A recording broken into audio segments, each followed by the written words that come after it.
इससे पहले हमने जाना हिंदी गद्य के विकास के बारे में। आज के इस वीडियो में मैं बात करने वाला हूँ हिंदी पद्य के विकास के बारे में, यानी हिंदी पद्य का संक्षिप्त परिचय आपको बताऊंगा, जो क्लास 10th के लिए बहुत इंपॉर्टेंट है। 5 नंबर का ये आता है। हिंदी गद्य का विकास भी 5 नंबर का आता है और हिंदी पद्य का विकास भी 5 नंबर का आता है। हिंदी पद्य में हम रीतिकाल और आधुनिक काल के बारे में जानेंगे। तो चलिए शुरू करते हैं, जानते हैं रीतिकाल और आधुनिक काल के बारे में। लेकिन इससे पहले मैं आपको हिंदी पद्य के विकास का थोड़ा सा संक्षिप्त परिचय भी बताऊंगा, संक्षिप्त इतिहास बताऊंगा। उसको ध्यान से आप सुने और याद करें, ताकि मे भी हो सकता है कि इसके बारे में भी आपको क्वेश्चन आ जाए, तो तैयार रहेगा, तो आपको दूसरे के सहारे डिपेंड होने की ज़रूरत नहीं पड़ेगी। तो चलिए हम सबसे पहले जान लेते हैं हिंदी पद्य साहित्य के इतिहास के बारे में। हिंदी पद्य साहित्य के इतिहास को 4 पार्ट में डिवाइड किया गया है, जो निम्न है। पहला है आदिकाल। आदिकाल जो है 743 ईस्वी से सन 1343 ईस्वी तक के काल को कहते हैं। पूर्व मध्यकाल 1343 ईस्वी से 1643 ईस्वी तक के काल को कहते हैं। उत्तर मध्यकाल को रीतिकाल भी कहते हैं। इसे हम सन 1643 ईस्वी से 1843 ईस्वी तक के काल को उत्तर मध्यकाल यानी रीतिकाल कहते हैं। और आधुनिक काल जिसे हमें पढ़ना है, सन 1843 ईस्वी से लेकर आज तक के समय को हम लोग आधुनिक काल कहते हैं। याद रहे, हिंदी पद्य साहित्य के इतिहास में क्लास 10th के स्टूडेंट्स के लिए सिर्फ रीतिकाल और आधुनिक काल को ही पढ़ना है। हिंदी पद्य में यही 2 काल आपको पढ़ना है। और हिंदी गद्य साहित्य के इतिहास में हमें पढ़ना था शुक्ल युग और शुक्लोत्तर युग, जिसको मैंने पिछली वीडियो में आपको बताया। तो अगर आपने वो वीडियो नहीं देखा तो आप आई बटन पर क्लिक करके आप देख सकते हैं, या डिस्क्रिप्शन में मैं लिंक दे दूंगा। तो चलिए आगे हम बढ़ते हैं। सबसे पहले आप जानते हैं रीतिकाल के बारे में, उत्तर मध्यकाल के बारे में। उत्तर मध्यकाल को ही रीतिकाल कहा जाता है। उत्तर मध्यकाल सन 1643 ईस्वी से लेकर 1843 ईस्वी तक के काल को कहते हैं। आचार्य रामचंद्र शुक्ल जी ने 1643 ईस्वी से 1843 ईस्वी तक के समय को रीतिकाल नाम दिया है। रीतिकाल को उत्तर मध्यकाल, अलंकृत काल, श्रृंगार काल आदि नामों से भी जाना जाता है। क्वेश्चन आ सकता है कि रीतिकाल की प्रमुख विशेषताएं, प्रमुख प्रवृत्तियां लिखिए। तो रीतिकाल की प्रमुख प्रवृत्तियां निम्न है। पहला है आश्रयदाता की प्रशंसा करना, यानी जो राजाएं हुआ करते थे उनकी प्रशंसा करना रीतिकाल की प्रमुख प्रवृत्तियां थी। दूसरी विशेषता है काव्य भाषा के रूप में ब्रज भाषा की प्रतिष्ठा। ब्रज भाषा की अहमियत ज़्यादा दी जाती थी। तीसरा है श्रृंगारिक रचनाओं की प्रधानता। चौथा है रीति ग्रंथों का निर्माण। पांचवा है दोहा और सवैया छंदों का मैक्सिमम यूज। छठवीं विशेषता है कला पक्ष की प्रधानता। क्वेश्चन इस तरह से भी आ सकते हैं कि रीतिकाल के प्रमुख कवि और उनकी रचनाओं के बारे में लिखें।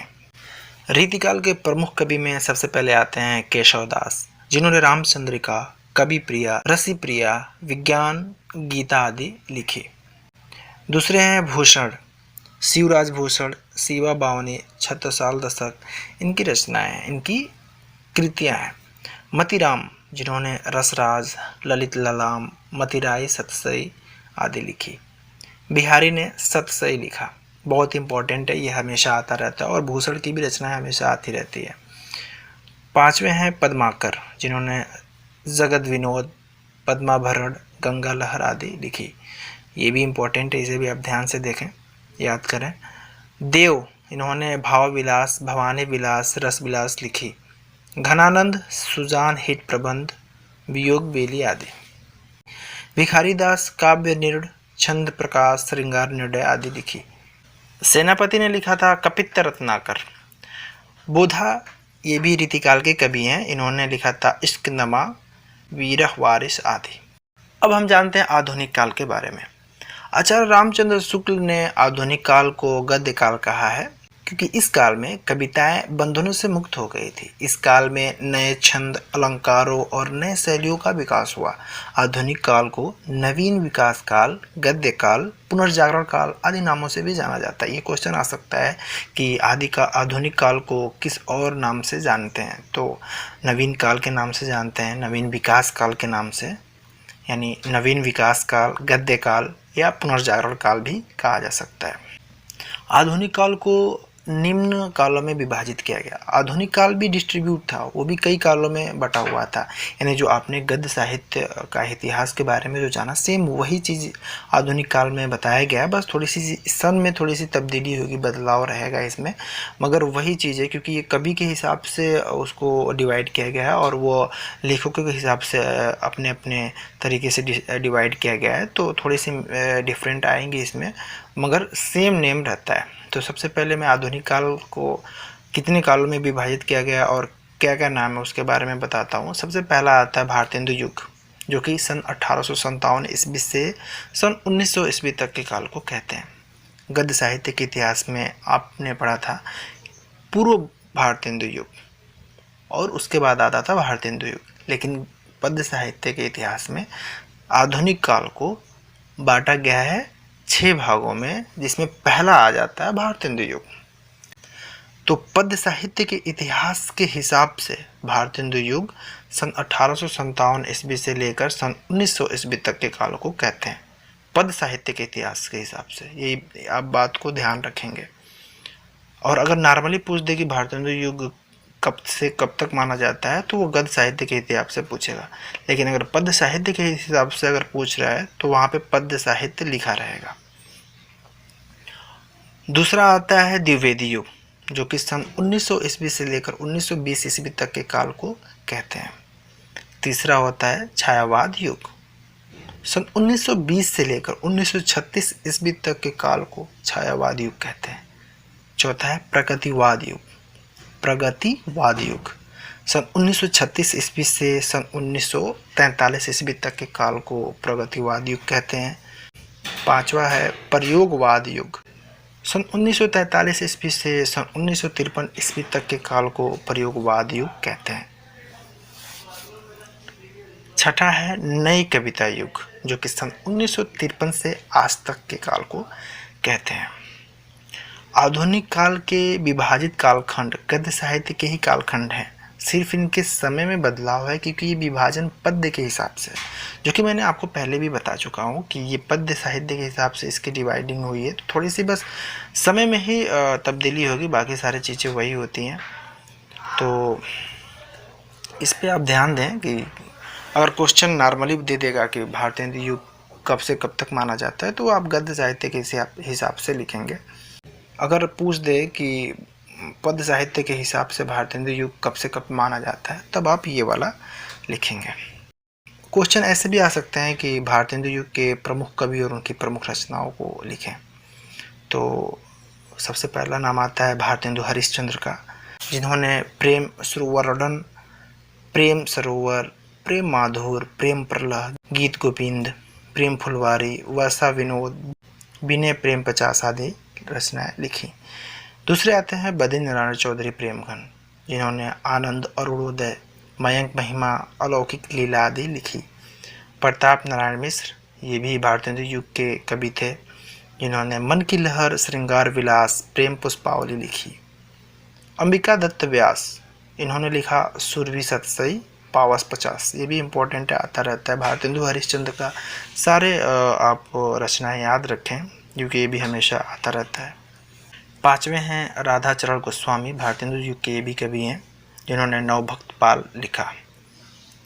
अब आता है द्विवेदी युग। द्विवेदी युग के प्रमुख कवि और उनकी रचनाएं। सबसे पहले नाम आता है द्विवेदी युग में अयोध्या सिंह उपाध्याय हरिऔध, जिन्होंने प्रिय प्रवास, रस कलश, पद्म प्रसून, वैदेही वनवास लिखी। दूसरे हैं मैथिली शरण गुप्त, जिन्होंने जयद्रथ वध, जय भारत, भारत भारती, विष्णु प्रिया, यशोधरा, पंचवटी, साकेत आदि लिखी। साकेत इंपॉर्टेंट है, ये हमेशा पूछता रहता है कि साकेत किसकी रचना है, तो मैथिली शरण गुप्त का। तीसरे हैं जगन्नाथ दास रत्नाकर, जिन्होंने हरिश्चंद्र, गंगा अवतरण आदि लिखी। माखनलाल चतुर्वेदी, इन्होंने लिखा हेम किरीटनी, माता, हेम तरंगिणी, समर्पण आदि। सुभद्रा कुमारी चौहान, जिन्होंने लिखा प्रेम पचीसी, त्रिधारा। राम नरेश त्रिपाठी, ये भी द्विवेदी युग के कवि हैं, जिन्होंने लिखा मिलन, स्वप्न, मानसी, पथिक आदि। अब आता है छायावाद युग, ये भी बहुत इंपॉर्टेंट है। छायावाद युग के प्रमुख कवि और उनकी प्रमुख रचनाएं के नाम लिखें, ऐसे क्वेश्चन आ सकते हैं। तो तो इन छायावाद युग के प्रमुख कवि थे जयशंकर प्रसाद, जिनकी रचना है झरना, कमायनी, आंसू, लहर। सूर्यकांत त्रिपाठी निराला, जिनकी रचना है परिमल, गीतिका, अनामिका, तुलसीदास आदि। तुलसीदास इम्पोर्टेंट है कि पूछ सकता है कि तुलसीदास की रचयिता कौन है, तो सूर्यकांत त्रिपाठी निराला। सुमित्रा नंदन पंत, ग्रंथि, वीणा, पल्लव, गुंजन आदि इनकी रचना है। महादेवी वर्मा छायावादी युग की कवित्री थी, जिन्होंने लिखा यामा, निर्जा, सांध्य गीत, निहार, रश्मि आदि। क्वेश्चन ऐसे भी आ सकते हैं कि प्रगतिवाद युग के प्रमुख कवि और उनकी प्रमुख रचनाओं के बारे में लिखें। तो सबसे पहला नाम आता है केदारनाथ अग्रवाल का, जिन्होंने लिखा था अपूर्वा, नींद के बादल, युग की गंगा, आग की आईना आदि। दूसरा नाम आता है प्रगतिवाद युग के कवि में त्रिलोचन का, जिन्होंने लिखा था धरती, मैं उस जनपद का कवि हूँ, मिट्टी की बारात। प्रगतिवाद युग के तीसरे कवि हैं रांगे राघो, बहुत इंपॉर्टेंट कवि हैं, ये भी हमेशा पूछे जाते हैं। अजय खंडहर, राह के दीपक, पांचाली, मेधावी इनकी रचना है। नेक्स्ट कवि हैं शिवमंगल सिंह सुमन, बहुत इंपॉर्टेंट है, इसको भी याद आपको करना है। वाणी की व्यथा पर आंखें नहीं भरी, जीवन के गान, हिल्लोल, विश्वास बढ़ता ही गया, ये इनकी रचना है। तीसरे कवि हैं नागार्जुन वैद्यनाथ मिश्र, जिन्होंने लिखा था युगधारा, तुमने कहा था, सतरंगे पंखों वाली, प्यासी पथराई आंखें, भस्मांकुर। नेक्स्ट आता है प्रयोगवाद युग। क्वेश्चन ऐसे आ सकते हैं कि प्रयोगवाद युग के प्रमुख कवि और उनकी रचनाओं के बारे में लिखें। सबसे पहला नाम आता है अज्ञेय का, सच्चिदानंद हीरानंद वात्स्यायन अज्ञेय, इनको शॉर्टकट में अज्ञेय भी कहते हैं, जिनकी रचना है आंगन के पार द्वार, सुनहरे सहवाल, असाध्य वीड़ा, हरी घास पर क्षणभर। ये इंपॉर्टेंट, हरी घास पर क्षणभर और आंगन के पार द्वार, ये हमेशा पूछा जाता है। भवानी प्रसाद मिश्र, खुशबू के शिलालेख, गीत फरोश आदि। धर्मवीर भारती, ये भी प्रयोगवाद युग के ही कवि हैं, जिन्होंने कनुप्रिया, अंधा युग, ठंडा लोहा आदि लिखी। गिरजा कुमार माथुर, धूप के धान, सीला पंख, चमकीले आदि इनकी रचनाएं हैं। नेक्स्ट आता है नई कविता का युग, जिसके प्रमुख कवि और रचनाएं निम्न है। पहले हैं कुंवर नारायण, जिन्होंने लिखा चक्रव्यूह। दूसरे हैं सर्वेश्वर दयाल सक्सेना, जिन्होंने लिखा जंगल के दर्द, खूंटियों पर टंगे लोग, काठ की खंटिया। नेक्स्ट है दुष्यंत कुमार, इनकी रचना है साय में धूप। लक्ष्मीकांत वर्मा, तीसरा पक्ष, अतुकांत, ये इनकी रचना है। नेक्स्ट आते हैं कवि में, नई कविता के कवि में आते हैं जगदीश गुप्त, जिन्होंने लिखा बोधि वृक्ष, शंभु, गोपा गौतम आदि। हमने ऊपर सभी लेखकों और कवियों की रचनाओं को अलग अलग युग के हिसाब से डिवाइड करके आपके सामने पेश किया, सिर्फ इसलिए क्योंकि युग वाइज अगर क्वेश्चन आ जाए कि जैसे ऐसे आ जाए कि प्रयोगवाद युग और प्रगतिवाद युग के दो दो कवियों और उनकी रचनाओं को लिखें, तो अगर आप इस तरीके से याद किए रहेंगे तो आपको आसानी रहेगी आंसर देने में, इसलिए मैंने ऐसे करके आपको बताया। क्वेश्चन और ऐसे आ सकते हैं कि शुक्ल और शुक्लोत्तर युग के दो निबंधकारों के नाम लिखें, या क्वेश्चन अगर पद साहित्य से होगा तो ऐसे आ सकते हैं कि प्रगतिवाद और प्रयोगवाद युग के दो कवियों और उनकी रचनाओं को लिखें, ऐसे आ सकते हैं, तो आप आसानी से दे सकते हैं। ऐसे ही मैंने गद्य साहित्य के इतिहास के बारे में भी मैंने ऐसे ही सेम बताया है, तो उसमें भी आप आसानी से आंसर दे पाएंगे। कुछ इंपॉर्टेंट पॉइंट के बारे में हम जान लेते हैं। भारतेंदु युग का नाम भारतेंदु हरिश्चंद्र के नाम पर पड़ा। भारतेंदु हरिश्चंद्र आधुनिक साहित्य के जन्मदाता है। ये क्वेश्चन आ सकता है कि आधुनिक साहित्य के जन्मदाता कौन है, तो भारतेंदु हरिश्चंद्र। भारतेंदु युग में ब्रज भाषा का विकास हुआ था। भारतेंदु युग से ही खड़ी बोली गद्य में गद्य लिखे जाने लगे। द्विवेदी युग का नाम आचार्य महावीर प्रसाद द्विवेदी के नाम पर पड़ा। आचार्य महावीर प्रसाद द्विवेदी सन 1903 ईस्वी में सरस्वती पत्रिका के संपादक थे। ये भी बहुत इंपॉर्टेंट है कि सरस्वती पत्रिका के संपादक कौन थे, तो आचार्य महावीर प्रसाद द्विवेदी सरस्वती पत्रिका के संपादक थे। सरस्वती पत्रिका में महावीर प्रसाद ने ब्रज भाषा की जगह खड़ी बोली में काव्य लिखने की सुझाव दिया। आचार्य रामचंद्र शुक्ल ने ही मुकुटधर पांडे को छायावाद का जनक माना। तो क्वेश्चन आए अगर कि छायावाद का जनक कौन है, तो मुकुटधर पांडे अकॉर्डिंग टू आचार्य रामचंद्र शुक्ल।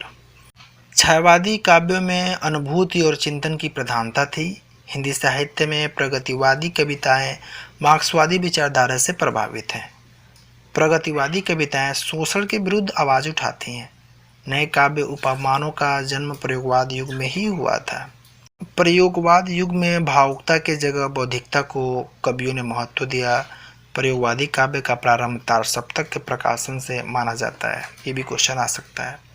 तारसप्तक का संपादक सच्चिदानंद हीरानंद वात्स्यायन अज्ञे ने 1943 ईस्वी में किया। तारसप्तक में 7 कवियों की रचनाएं शामिल है। 7 कवियों में नेमीचंद जैन, भारत भूषण अग्रवाल, अज्ञेय, रामविलास शर्मा, गिरिजा कुमार माथुर, गजानन माधव मुक्तिबोध और प्रभाकर माचवे शामिल थे। नई कविता में प्रचार प्रसार में प्रतीक पत्रिका महत्वपूर्ण योगदान दी। काव्य 2 प्रकार के होते हैं, पहला श्रव्य काव्य और दृश्य काव्य। ये भी इंपॉर्टेंट पॉइंट है, इसे भी आप तैयार रखें। नेक्स्ट इंपॉर्टेंट पॉइंट है, जिस काव्य को कानों से सुना जाता है उन्हें श्रव्य काव्य, और जिसे आंखों से अभिनय के तौर पर यानी एज ए एक्टिंग फॉर्म के तौर पर देखा जाता है उसे दृश्य काव्य कहते हैं। श्रव्य काव्य 2 प्रकार का होता है, पहला प्रबंध और दूसरा मुक्तक काव्य। प्रबंध काव्य में महाकाव्य और खंड काव्य आते हैं, जबकि मुक्तक काव्य में पाठ्य और गेय मुक्तक आते हैं। काव्य का वह अंग जिसमें नायक के संपूर्ण जीवन का चरित्र होता है, जिसकी कथाएं इतिहास प्रसिद्ध होती हैं, महाकाव्य कहलाता है। और जिस काव्य में नायक के किसी एक पक्ष या रूप का चित्रण होता है उसे खंड काव्य कहते हैं। ये सब इंपॉर्टेंट पॉइंट्स हैं, आप इनको ध्यान रखेंगे तो क्वेश्चन देने में बहुत ही आसानी रहेगी। ऐसे भी क्वेश्चन आ सकते हैं, मैंने ये नहीं बोला कि आएगा, लेकिन ये सब पॉइंट्स जो इंपॉर्टेंट पॉइंट्स हैं उसको आपको देखने बहुत ज़रूरी होते हैं। ये रहा हमारा दूसरा वीडियो क्लास 10th का। नेक्स्ट वीडियो में मैं क्वेश्चन नंबर 2 को बताऊंगा, जिसमें आएगा गद्य हेतु निर्धारित पाठ वस्तु से संदर्भ सहित व्याख्या और तथ्यपरक प्रश्न। तो उसके लिए बने रहे हमारे साथ। अगर आप नए हैं तो चैनल को सब्सक्राइब करना बिल्कुल ना भूलें, वीडियो को लाइक करना भी बिल्कुल ना भूलें, और कमेंट में आप मुझे कमेंट करके बताएं कि आपको किस टॉपिक पर नेक्स्ट वीडियो चाहिए।